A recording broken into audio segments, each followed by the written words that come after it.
আপনারা হাসিনা কার্ড খেলবেন আর বাংলাদেশের সাথে বন্ধুত্বপূর্ণ সম্পর্ক চাইবেন, দুটো বিপরীতমুখী। ভারতীয় কর্তৃপক্ষ, ভারত সরকার বিষয়টি বুঝবেন। আমরা কখনো আওয়ামী লীগ হতে পারবো না।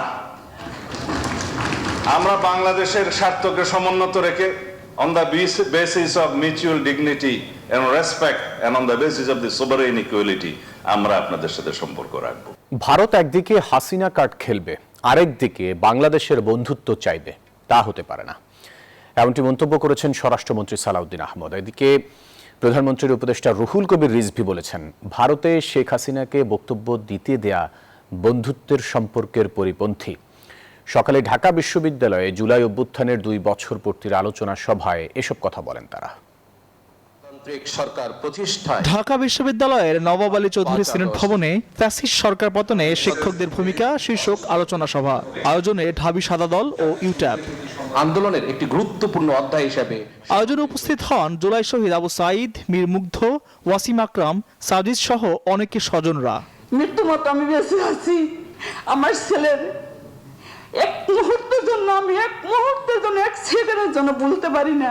মানুষের যে সামাজিক, রাজনৈতিক এবং অর্থনৈতিক অধিকার আছে, সরকার যেন ওগুলো নিশ্চিত করে। বিচার কার কাছে যাবে? এখন বিচার চাওয়ার এখন সুযোগও নাই। সব মশার বিরুদ্ধে সুরক্ষা দিতে এলো বসুন্ধরা এক্সট্রিম অ্যারোসল, মশার বিরুদ্ধে এক্সট্রিম সুরক্ষা। এই সরকার আসছে কই দিন হয়েছে?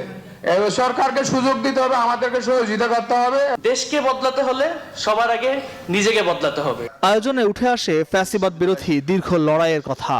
আজ আমাদের মাঝে উপস্থিত আছেন সেই সব শহীদ জননী ও শহীদ পরিবারের সদস্যবৃন্দ, যাদের সন্তানদের বুকের তাজা রক্তের বিনিময়ে 24 জুলাইয়ের আমরা অর্জন করেছি আমাদের নতুন বিজয়ের ইতিহাস। ঘৃণার বহিঃপ্রকাশ ঘটেছে শেখ হাসিনার ক্ষেত্রে। ঘৃণার কারণে তিনি 75 বছর পুরনো দলটির নেতা সমস্ত আশেকার মুরিদানদের ফেলে রেখে পালিয়ে গেছেন। অনুষ্ঠানে উঠে আসে প্রতিবেশী দেশ ভারতের সাম্প্রতিক আচরণের কড়া সমালোচনা। সাম্প্রতিক দিল্লিতে একটি আন্তর্জাতিক সংগঠন সেখানে একটি প্রোগ্রাম করছেন, সেখানে পলাতক ফ্যাসিস্ট বক্তব্য রাখবে। আমরা প্রতিবাদ করেছি, সরকারও প্রতিবাদ করেছে, কিন্তু তারা বললেন যে এটা সরকারের কিছু করার নাই, এটা একটি আলাদা প্রতিষ্ঠান। একটা কঠিন, আমি মনে করি একটা চক্রান্তের বেড়াজাল বোনা হচ্ছে। আশা করি ভারতীয় কর্তৃপক্ষ, ভারত সরকার বিষয়টি বুঝবেন। আমরা কখনো আওয়ামী লীগ হতে পারবো না। আমরা বাংলাদেশের স্বার্থকে সমুন্নত রেখে on the basis of mutual dignity and respect and on the basis of the sovereign equality আমরা আপনাদের সাথে সম্পর্ক রাখব। তার মানে এই না আপনারা হাসিনা কার্ড খেলবেন আর বাংলাদেশের সাথে বন্ধুত্বপূর্ণ সম্পর্ক চাইবেন, দুটো বিপরীতমুখী। বক্তারা বলেন, 24-এর গণ অভ্যুত্থান কোনো বিচ্ছিন্ন আন্দোলন নয়, এর নেপথ্যে ছিল দীর্ঘ বঞ্চনা আর ত্যাগের এক বিশাল অধ্যায়।